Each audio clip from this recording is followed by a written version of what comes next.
Hermanos, nadie podía haberlo presentado mejor que nuestro pastor, que le conoce bastante bien. A propósito, bendita locura, ¿eh? Pues sí. Yo quería decir que le acompaña a su joven esposa en esta mañana, se llama Miriam, y que es una magnífica jugadora de ping-pong. Tuvimos que sudar para poder ganar. Hubo que ir remontando todo el partido. Miriam, bienvenida de nuevo a la Iglesia de Castellón. Y es un placer compartir con vosotros la palabra de Dios. Muchas gracias. Buenos días. Feliz sábado. ¿Cómo estáis? Bien. Yo estoy muy contento, estoy muy feliz. Es la tercera vez que vengo ya a esta iglesia, la segunda vez que me permitís predicar. Eso es un privilegio. Quedo muy agradecido a Óscar por su presentación también. Óscar, lo sabéis, es un gran pastor, también es un buen amigo. Y quedo muy agradecidos a todos vosotros. Siempre que he venido a la iglesia de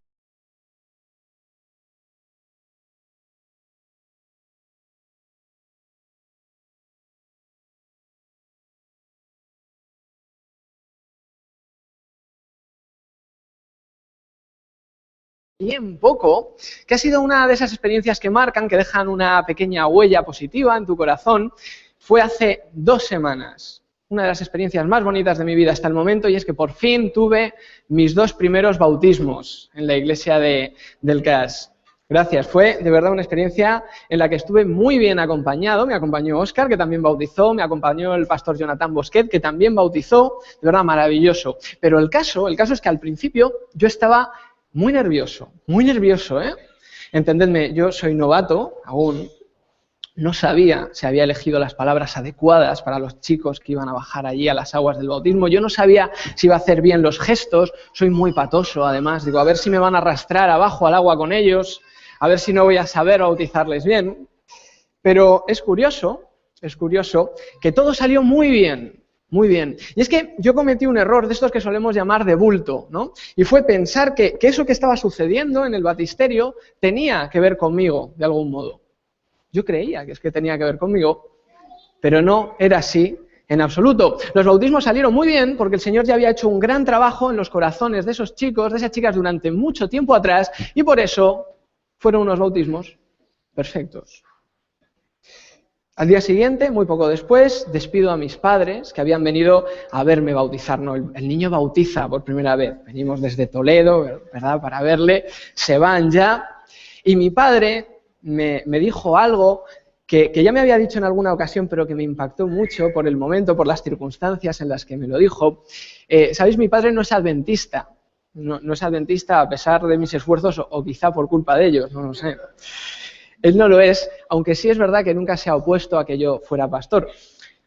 Como anécdota os diré que cuando le dije, papá, me voy a ir a Valencia a estudiar teología, él me dijo, hijo, ¿y no prefieres hacer otra cosa? ¿Tú no prefieres, yo qué sé, sácate una oposición, sé funcionario? Me dijo. Porque él ha sido funcionario durante mucho tiempo, hace bien poco que se ha jubilado, y él, que quiere lo mejor para mí, quería que yo también tuviera un trabajo estable, un buen salario. Papá, me voy a ir a Valencia, de verdad, me voy a ir a estudiar teología. Y mi padre me dijo, pues adelante, yo estaré contigo en todo lo que quieras. Y así ha sido. Y por eso lo que me dijo mi padre tuvo valor, porque antes de irse me abrazó y me dijo, un hombre que no cree exactamente lo que yo creo, un hombre que no piensa en algunas cosas como yo creo, me dijo, Rubén, estoy muy orgulloso de ti. Y yo, pues...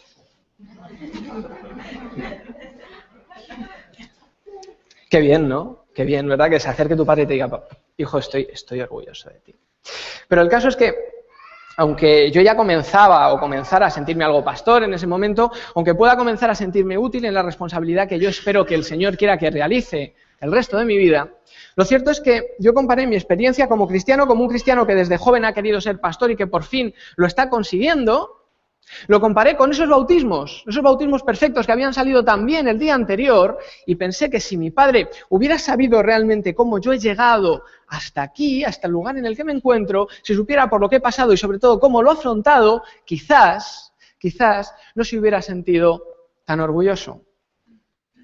Y no penséis que lo estoy diciendo porque yo haya hecho algo que sea muy malo, que no es por esto, sino porque simplemente en mi camino, en ese periplo bastante largo, todo no ha sido tan perfecto como en el de esos chicos que se acaban de bautizar, que aún lo tienen todo fresco, para los cuales aún todo está bien. Porque en mi camino ha habido muchos tropiezos, ha habido muchas crisis, ha habido muchos errores. Y aunque al final parece que he llegado donde quería y donde espero que el Señor quiera que yo esté, sin duda, y esto es lo triste, podría haberlo hecho mucho mejor de lo que lo he hecho. Y no sé si a vosotros os pasa eso, ¿verdad? Que abordáis un proyecto, que abordáis lo que creéis que es una misión incluso, y por las cosas que van sucediendo en el camino, incluso por la manera en que vosotros las afrontáis, las cosas salen mal, ¿verdad? Y a veces pasa, yo me lo pregunto, ¿por qué no salen tan mal las cosas? Proyectos que se vienen abajo, relaciones que empiezan bien pero se estropean. Y es que son muy pocas las cosas que nosotros emprendemos y que sabemos mantener con el paso del tiempo o que sabemos realizar y continuar realizando bien con el paso del tiempo. Y esto es curioso porque a veces lo que emprendemos entra dentro realmente de los planes de Dios, ¿verdad? Celebrar el matrimonio con una mujer o con un hombre según los planes de Dios. O comenzar a estudiar una carrera en la que pienso que voy a poder alabar a Cristo. O quizá desarrollar un trabajo decente que me permite pues dar un testimonio a las personas que me rodean. Y yo comienzo a hacerlo, pero resulta que ocurre algo, y ocurre algo casi siempre y en casi todo lo que nosotros hacemos, que lo desbarata o que al menos hace que la cosa quede en la cuerda floja. Y no sé si os pasará a vosotros, pero a mí sí me pasa que eso que nos ocurre, esos proyectos que no acaban de cuajar, que no acaban de salir bien, me decepcionan, me llenan de frustraciones personales, incluso de sentimientos de culpa. Señor, ¿cómo no he sido capaz de llevar esto a un buen puerto? Yo creo que a todos nos pasa. Pero sabéis, la buena noticia es que tenemos muchos ejemplos en la Biblia de esto, porque no es algo, la frustración, el proyecto desbaratado, que tenga que ver con nuestra época, con esta época de mainstream, con esta época de consumismo, de locura, en la que todo lo hacemos muy rápido. No. Si acudimos a la Biblia vamos a encontrar ejemplos de planes, incluso de proyectos divinos en los que participan seres humanos y que finalmente hay algo que no sale exactamente como tendría que salir. Pensemos en Abraham. Abraham que sale de Ur, que sale lleno de fe, ¿verdad? Y el Señor le dice, Abraham, confío en ti, te quiero. Vas a tener un hijo. A pesar de lo anciano que eres, vas a tener un hijo. Y ese hijo es el hijo de la promesa. Verás, si no voy a hacer que tu descendencia sea como las estrellas, como la arena del mar. Y Abraham decía, muy bien, pero no me lo acabo de creer del todo. Así que voy a ver si le echo una mano a Dios, ¿verdad? Y se une a Agar y nace Ismael. Ismael, un niño precioso que no era el hijo de la promesa, que no lo era. Y por eso cuando Isaac nace se genera un conflicto familiar tan grave que nos ha llegado hoy en los descendientes de Ismael y de Isaac, nos ha llegado hasta ahora. O pensemos en Moisés, ¿verdad? Moisés que después de mucho esfuerzo, después de muchos milagros de Dios, saca al pueblo israelita de Egipto y dice, hombre, un desierto más allá, unos días, unas semanas, unos meses más allá tenemos la tierra que el Señor nos ha prometido, hacia allá vamos todos. Pero descubre Moisés tristemente, qué frustrante debió ser esto, que todas las personas que habían salido de allí, de Egipto, no iban a entrar en Canaán. De hecho, todas, menos dos, Josué y Caleb, iban a morir en el desierto y sus descendientes, eso sí, esos entrarían en la tierra prometida. Ni siquiera Moisés, después de tanto esfuerzo, después de tantos padecimientos, va a entrar en Canaán. Y yo me imagino allí a Moisés en las puertas de esa tierra prometida, de esa tierra que tanto anhelaba, pensando, ¿qué? Pensando, casi, he estado a punto, Señor, pero al final no he podido. Al final ha habido algo que he hecho mal y no puedo entrar. O imaginaos a Saúl, ese rey elegido por Dios, que tenía unas características que le habrían permitido ser el mejor rey de Israel. Que no solamente decide apartarse de Dios, sino que a tal punto llega a su locura que al final de su vida se arroja sobre su propia espada y se quita la vida. Y ahora no nos vayamos tan lejos, pensemos en nosotros en la actualidad, pensemos la Unión Española, la Unión Adventista Española, viviendo un momento de crisis duro, doloroso, económico, espiritual, lo sabemos, nos han informado, nos han dicho las cosas están mal. ¿Y cómo puede ser? Porque esto ocurre a pesar de que esa Unión Española representa en España a lo que nosotros sabemos que es la Iglesia remanente de Cristo, la Iglesia del Señor que va a dar el mensaje en el último tiempo, pero también la Iglesia sufre y también plantea proyectos que finalmente están en peligro. Proyectos personales, los nuestros, profesionales, proyectos de fe echados por tierra o en la cuerda floja. Y esto es triste, esto es duro. Y yo me pregunto, ¿por qué nos pasa esto? Y sin ánimo de ser pretencioso, voy a intentar dar una respuesta. Os voy a decir por qué creo que nos pasa esto. Y es porque nosotros no hemos seguido el proyecto más importante, el que se puede solapar perfectamente con cualquier cosa que nosotros desarrollemos en nuestra vida. Ese proyecto tiene un nombre muy sencillo y muy fácil de recordar. Se llama el Proyecto Jesús. Y el Proyecto Jesús es importante porque es el único que nos va a garantizar el éxito. Muy bien. El Proyecto Jesús. ¿Sabéis? Es curioso porque nosotros los cristianos, especialmente los adventistas, siempre tenemos a Jesús en la punta de la lengua, siempre le comentamos, siempre le mencionamos, pero en muy pocas ocasiones somos capaces de imitarle. Somos capaces de hacer lo que Él hizo, lo que Él nos pide incluso que hagamos. Imitar a Jesús es muy importante, sí. Es importante en primer lugar respecto a ese nivel de afinidad espiritual que yo deseo tener con el Padre, semejante al que tuvo Jesús, algo que anhelamos todos los cristianos. Pero también es importante porque al imitarle nosotros sabremos qué pasos debemos dar para triunfar en nuestra vida. ¿Sabéis? Los grandes fracasos de la Biblia, que son por supuesto espirituales, pero que arrastran consigo también a otras facetas de nuestra vida, tienen que ver con apartarse de los métodos de Jesús, de apartarse de los pasos que Jesús siguió a lo largo de su vida, de esos pasos que fueron un proyecto en su ministerio, un proyecto en todo lo que Él hizo y que quiero compartir hoy con vosotros. Son los 6 pasos del Proyecto Jesús, muy sencillos. Mirad, un primer paso en todo lo que hagamos, que es el que Él tomó, es la toma de conciencia. Y os invito a leer este texto, Lucas 2, 47 al 49, conocemos el contexto. Jesús, un niño de 12 años que va a alcanzar la mayoría de edad, es llevado, como todos los niños, al templo. Ellen White lo describe muy bien en El deseado de todas las gentes. Él está maravillado y en un momento se va a hablar con los sabios, ¿no? Con los maestros de la ley. Y sus padres le buscan y no lo encuentran, y finalmente, después de días, está allí hablando con los que se suponía que más sabían de la ley y los que estaban más impresionados además con las palabras de Jesús. Y dice el texto bíblico, y todos los que le oían se pasmaban de su entendimiento y sus respuestas. Y cuando sus padres lo vieron, se maravillaron. Su madre le dijo, hijo, ¿por qué nos has hecho esto? Tu padre y yo te hemos buscado con angustia. Y entonces él respondió, ¿por qué me buscabais? ¿No sabíais que en los asuntos de mi padre tenía que estar? Yo muchas veces pienso en una faceta de Jesús que yo creo que nos suele pasar desapercibida. Imaginaos vosotros ahora que sois pequeños, que sois incluso niños, y de repente a través del estudio de la Biblia, a través de lo que te enseñan tus padres, descubres que tú eres el Mesías que está anunciado en las Escrituras, aquel del que habla el Antiguo Testamento. Y yo me pregunto, ¿cómo afectaría eso al Jesús niño? ¿Cómo le afectaría darse cuenta de una cosa así, de que Él era el Cristo, aquel al que estaba esperando Israel? Y no es de extrañar que ese Jesús responsable, que va a alcanzar la mayoría de edad en ese momento, protagonizara una escena como esta en el templo. Ellen White dice de este pasaje que Jesús no estaba curioseando, no tenía cierto interés, interrogaba a los sacerdotes, quería sacar de ellos todo el mensaje. Dice de él que se presentó como quien tiene sed del conocimiento de Dios y sus preguntas sugerían verdades profundas que habían quedado oscurecidas desde hacía mucho tiempo. Jesús ya se había preparado antes de este encuentro, él había estudiado, había aprendido para poder acceder a su ministerio cuando tuviera que acceder a él, totalmente preparado. Él tomó conciencia de quién era y necesitó, cuando llegó al templo, que le explicaran, por favor, quién era él, cómo podía hacer mejor su misión. Y lo más interesante de este asunto es que después de este pasaje de Lucas, no vamos a encontrar a Jesús hasta aproximadamente unos 18 años más tarde, cuando Jesús se bautiza. Y la Biblia no dice prácticamente nada, muy poquito, nada sobre ese lapso de tiempo. Lo único que sabemos es que Jesús se tomó su tiempo hasta estar plenamente preparado. Y es que en eso consiste en nuestra vida, en nuestros proyectos, tomar conciencia de algo.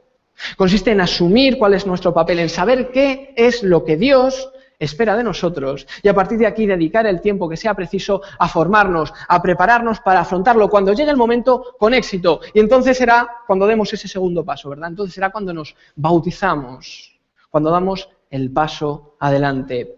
Pero antes de avanzar hasta ese segundo paso, yo te pregunto a ti, me pregunto a mí, ¿he tomado conciencia realmente de cuál es mi misión en todo aquello que yo estoy abordando en mi vida? ¿Me he planteado siquiera cuál es el papel que el Señor quiere que yo juegue en todo proyecto familiar, profesional, de amistad y demás que yo ejercito en mi vida?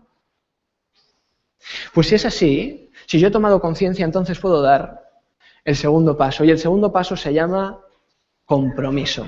Compromiso, dice el texto Mateo 3, del 13 al 15, que entonces Jesús vino de Galilea a Juan, al Jordán, para ser bautizado. Y Juan se oponía diciendo, yo necesito ser bautizado por ti, y tú vienes a mí. Pero Jesús respondió, deja por ahora, porque así nos conviene cumplir toda justicia. Y entonces Juan consintió, y sabemos que Jesús fue bautizado. Así que Jesús se bautiza, y ese es el segundo paso, se compromete. Y del compromiso todos sabemos bastante, porque yo creo que todos nos hemos comprometido en algún momento de mi vida. Yo lo he hecho en alguna ocasión. ¿Sabéis? Yo salí con mi mujer como novio durante 6 años. Largo, ¿eh? Largo noviazgo. Lo que pasa es que vivíamos uno en Valencia, otro en Toledo, no había manera. Estábamos estudiando los dos. Y al final, cuando yo me pude venir aquí a estudiar a Valencia, ya pudimos estar un poquito más de tiempo juntos. Pero como nos amábamos, nos queríamos mucho, un día, digo, le voy a pedir a Miriam que se case conmigo. Y fue muy bonito, no os lo voy a contar tampoco, fue de verdad intenso. Y ella, después de que yo se lo pidiera, me dijo, venga, vale, pesado, me casaré contigo, ¿no? ¿Fue eso? No fue así, como me lo dijiste. Realmente ella cayó rendida a mis pies, porque yo siempre he sido este doncel bello que veis, no, tampoco fue así, ¿verdad?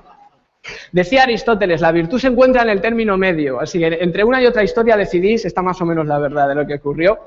El caso es que fue un momento bonito, Miriam me dijo que sí, yo fui el hombre más feliz del mundo, lo sigo siendo, y Miriam y yo adquirimos un compromiso cuando llegó el momento frente a Dios a través del matrimonio.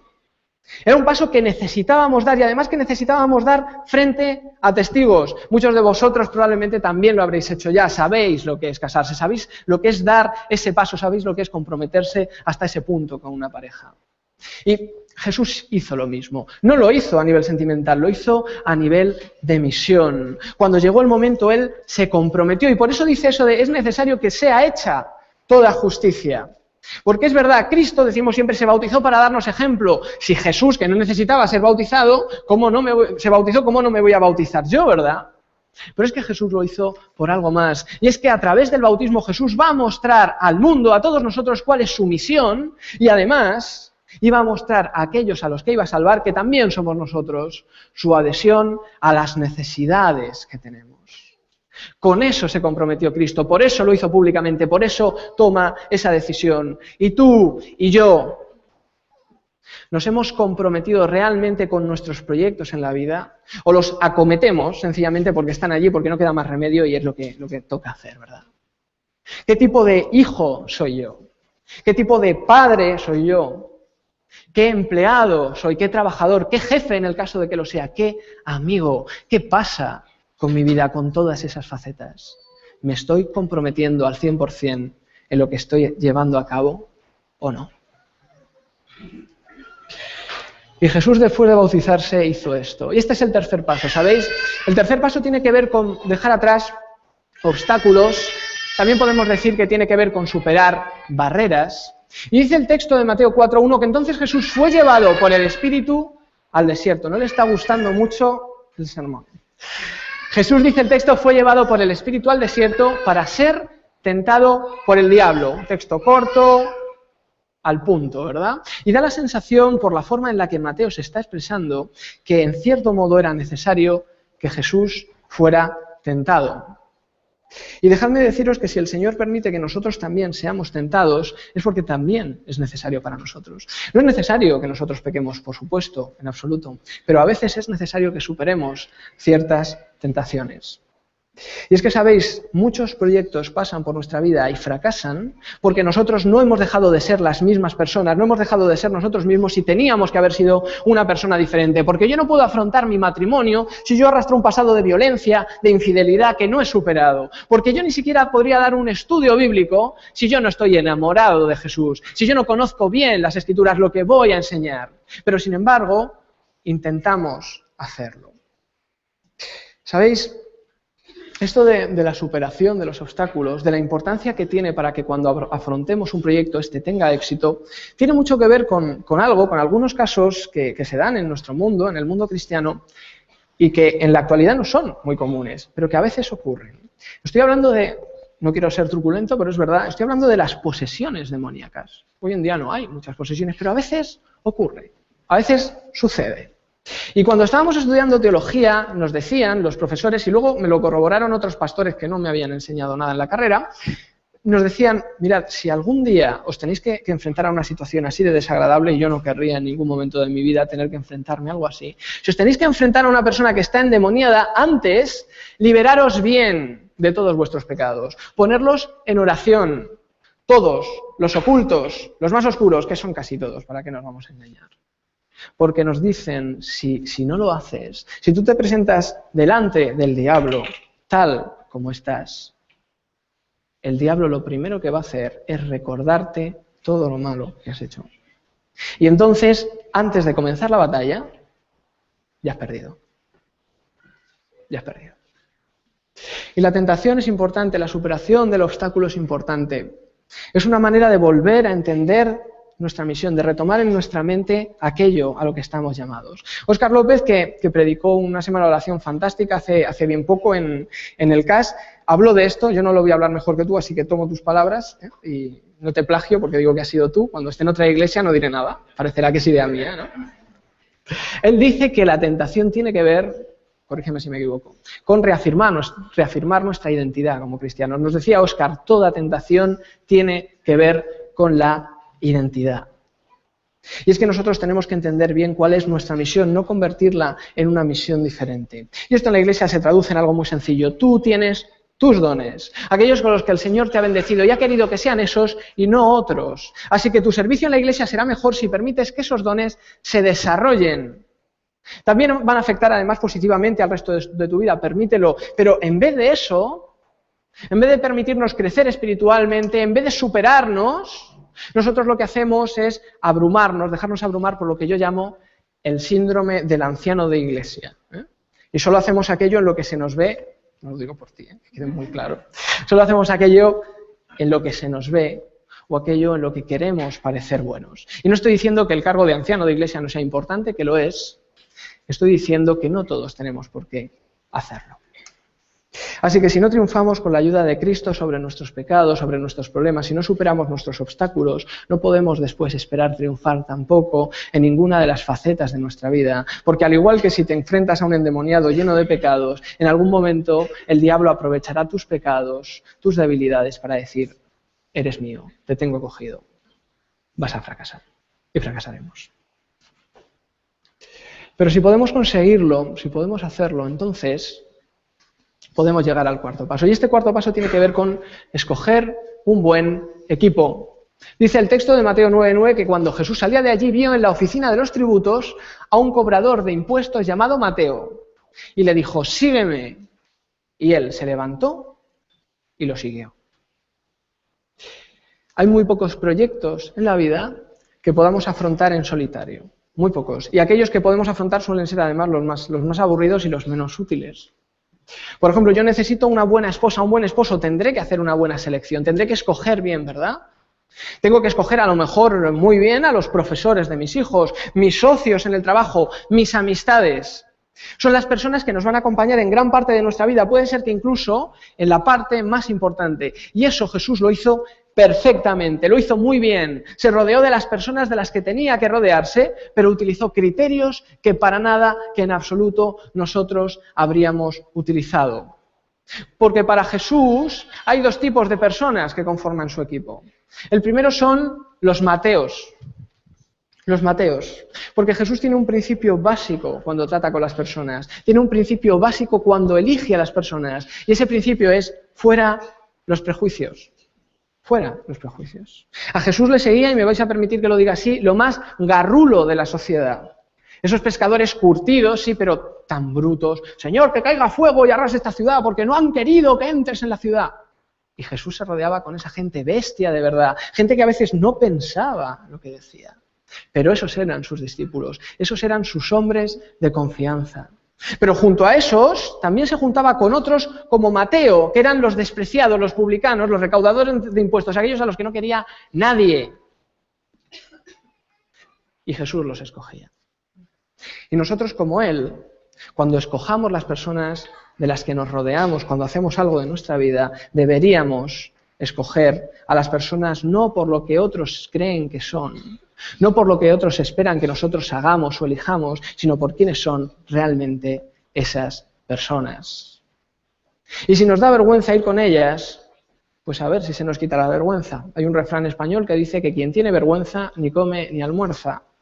Y esto es verdad. Al Señor no le dio nunca vergüenza ir con estas personas, con personas que quizá tuvieran deficiencias, con personas que otros no consideraran bien preparadas, pero que sin embargo Él iba a formar y que eran las personas más adecuadas para su ministerio.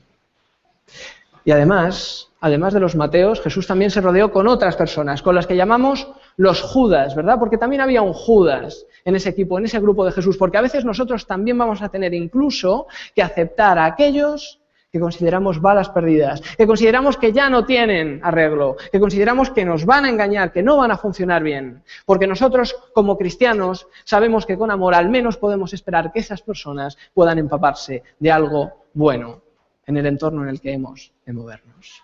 Y ahora plantéate tú y me planteo yo a quién hemos escogido para que nos acompañe en esos momentos difíciles y fáciles, en esos momentos alegres y tristes de nuestra vida.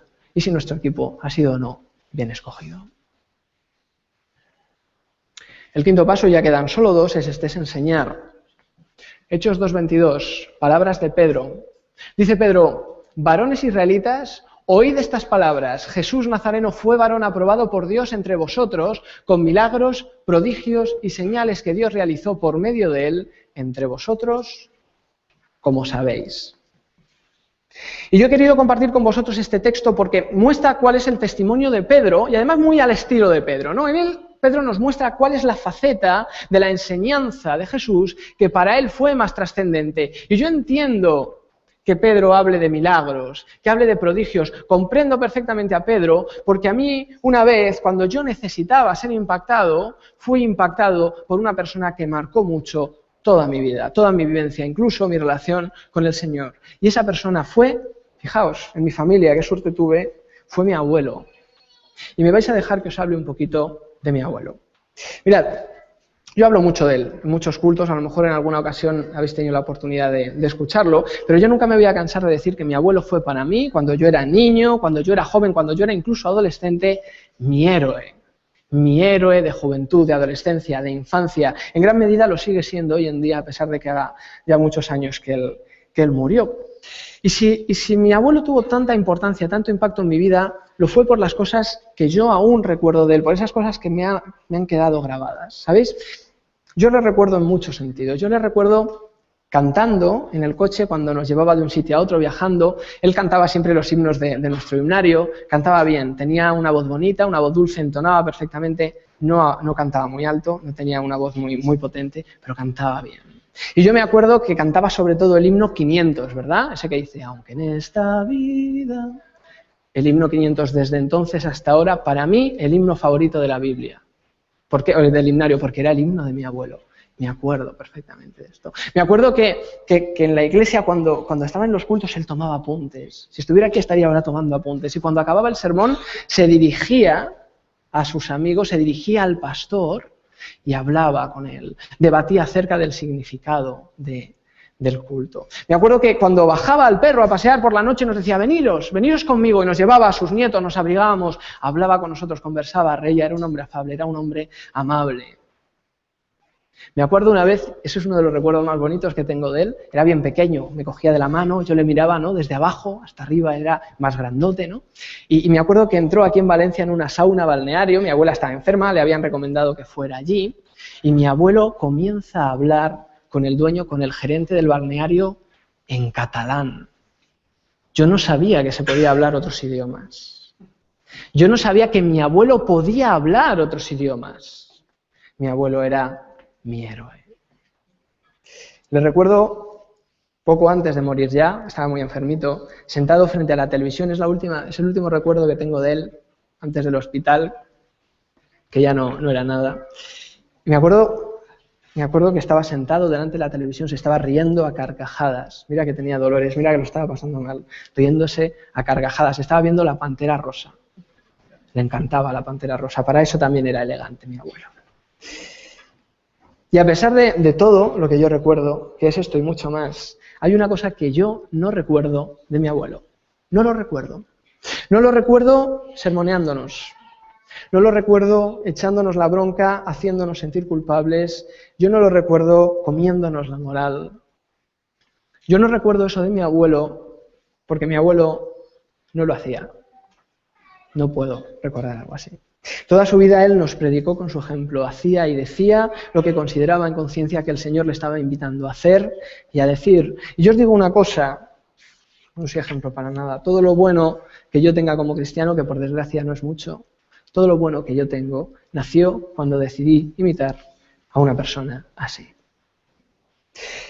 Y comprendo a Pedro cuando habla porque a él también le pasaban esas cosas. ¿Sabéis? A él se le quedaban los milagros, se le quedaban los prodigios de Jesús, de ese hombre que marcó su vida, de ese hombre que era su héroe, los actos de Jesús, lo que Jesús hacía más incluso que lo que decía. Porque es verdad que Jesús predicó y mucho, y muy bien, pero Jesús también sabía que las palabras son llevadas por el viento si no van acompañadas de actos. Y por eso a Pedro le gustaban los milagros, los prodigios, la manera en que Jesús era capaz de cambiar la vida de las personas. Y por eso nosotros en todo proyecto que abordemos como cristianos tenemos que tener en cuenta que lo más importante es enseñar a otros. Predicar con nuestras palabras, sí, pero predicar sobre todo con nuestro ejemplo, que nuestro ejemplo sea aquello que los demás deseen imitar, que a los demás les impacte. ¿Sabéis? Nos llamamos cristianos, nos llamamos adventistas, pero desarrollar nuestra vida, ir caminando nuestra vida y no manifestar a Cristo hacia los demás, eso nos va a llevar a la derrota sin duda y va a convertirnos en seres humanos vacíos y en seres humanos insustanciales. Y finalmente solo nos queda esto. El último paso en el proyecto Jesús es morir. Ahora os explicaré exactamente qué es lo que quiero decir. Dice Mateo 28, 19 y 20, por tanto, id a todas las naciones, haced discípulos, bautizándolos en el nombre del Padre, del Hijo y del Espíritu Santo, y enseñadles a obedecer todo lo que os he mandado. Y yo estoy con vosotros todos los días hasta el fin del mundo. Eso nos dice Jesús. ¿Y es que yo acaso tengo que morir para que mis proyectos en mi vida salgan bien? Bueno, permitidme que os matice esto, porque como veis el texto que he querido compartir con vosotros no tiene tanto que ver con la muerte de Jesús como con una despedida, que es un hasta luego, un nos vamos a ver pronto y sobre todo una encomienda, lo que nosotros llamamos la gran comisión, lo que el Señor nos invita a hacer después de que Él asciende, después de que Él se va, ¿verdad? Y es que todo proyecto de un cristiano está llamado a cambiar el mundo. Ya sea en la pequeña esfera en la que se mueven algunos asuntos, la mayoría de nuestros asuntos, como esa gran escala que nosotros quizás podemos llegar a alcanzar, quizás en algún momento de nuestra vida. Mi proyecto familiar está llamado así a ser un ejemplo para otras familias, para que otros digan, ¡qué familia más maravillosa!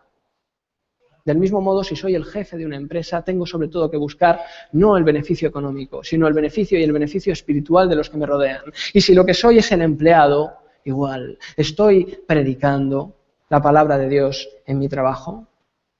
Y muchos os podrían decir, es que el proyecto Jesús fracasó realmente, Rubén, porque, a ver, no en vano, ¿a cuántas personas convirtió Jesús? ¿A unos cientos de personas antes de ascender al cielo? Seguro que fueron más, pero vamos a ponernos críticos, vamos a reducir. ¿100 personas?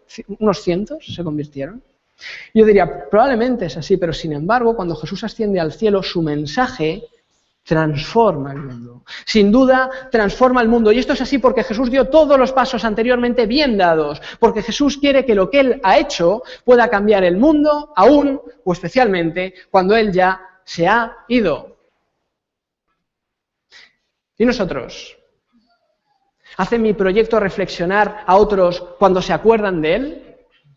Salgo con mi mujer de algún sitio y la gente se queda pensando, no está Rubén, pero es verdad que qué buena familia, oye. Ojalá tuviera yo una familia como esta. O piensan de mí que qué trabajadores, qué ejemplo me da, cómo me ayuda. Ojalá yo pudiera ser como es Él. ¿Somos así? ¿Hacemos esto? Pues si no lo hacemos, lo necesitamos. El cristiano tiene que ser una referencia, necesita ser una motivación, una inspiración en cualquier cosa que hace. Porque como cristianos, y esto lo decimos mucho, estamos llamados a la excelencia, y es verdad. Y eso es la excelencia. Y este es el proyecto Jesús, sencillo, he querido llamarlo así, ¿cómo voy a llamarlo? Es el que Él desempeñó a lo largo de su vida para alcanzar la victoria. Y la alcanzó, y además la alcanzó por nosotros. Y es el proyecto al que nos invita a entrar, en el que estamos llamados nosotros. Y que aplicado además a cada faceta de nuestra vida, no va a hacer que nosotros no tengamos problemas, pero sí va a hacer que podamos superarlos todos. Y entonces ya no habrá frustración, entonces ya no habrá pena. Así que recordad, fácil, toma de conciencia, compromiso, eliminación de barreras, de obstáculos, de problemas, de pecados, escoger un buen equipo, enseñar continuamente y morir, entendido esa muerte como la capacidad que tiene mi proyecto en vida de funcionar por sí mismo. Ese es el ejemplo de Jesús, ese es su proyecto. Y puede que algunos me digáis, Rubén, ¿y la oración? ¿Dónde la has dejado? Porque, fundamental, ¿eh? Y tendríais razón. Tendríais mucha razón, pero si yo no he incluido esa relación con Dios especial que deriva de orar, que deriva de leer la Biblia todos los días, si no la he incluido como una fase en este proyecto es porque no es una fase, es una constante, es algo continuo, desde el principio hasta el final. Es hacer nuestra la invitación de Pablo de orar sin cesar. Así que sujetos así a Cristo, nosotros seamos capaces de afrontar nuestra vida de otra manera, que seamos capaces de tomar lo nuevo con otro espíritu, de arreglar lo que está estropeado con fuerzas renovadas, de retomar lo viejo con esperanza. Que el Señor nos ayude a aplicar en nuestras vidas este proyecto, el proyecto que hace que las cosas milagrosamente, y cuando digo milagrosamente estoy hablando de una actuación de Dios sobre nuestras vidas, acaben saliendo bien, como ocurrió hace 2 fines de semana en esa decisión tomada por esos chicos en las aguas del bautismo. Porque el ejemplo de Jesús es también un proyecto de vida que necesitamos para nosotros, porque apartados de Él, nada podemos hacer. Que el Señor os bendiga.